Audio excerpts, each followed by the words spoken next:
எனக்கு பிரியமானவர்களே, ஐயோ என்னால வளர முடியலையே, என்னால முன்னேற முடியலையே, ஏதோ ஒரு காரியம் என்னை மட்டுப்படுத்தி கொண்டே இருக்கிறது, ஏதோ ஒரு காரியம் என்னை முன்னேற விடாதபடிக்கு என்னை தடை செய்து கொண்டே இருக்கிறது, முடக்கி கொண்டே இருக்கிறது என்பதை இந்த யாபேசு உணர்ந்து தான் அவன் சொல்லுகிறான், கர்த்தாவே நீர் என்னை ஆசீர்வதிக்கணும், தேவரீர் என்னை ஆசீர்வதிக்கணும், அதே நேரத்தில் என்னுடைய எல்லையை பெரிதாக்கும். ஹல்லேலூயா. எந்த விதத்துல யாபேசு அவன் ஒடுக்கப்பட்டான் நீங்க சொல்லிக் கொண்டே இருக்கலாம். யோசிச்சு மற்றவங்க எல்லாம் படிச்சு நல்லா முன்னேறும் பொழுது என்னால மாத்திரம் முன்னேற முடியல.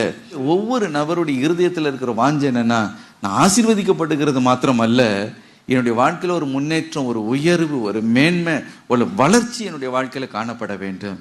எனக்கு பிரியமான சாபத்தை ஆசீர்வாதமாக மாற்றுகிற ஒரு திறமை ஒருவருக்கு உண்டு என்றால் தேவன் ஒருவருக்கு தான். ஹல்லேலூயா.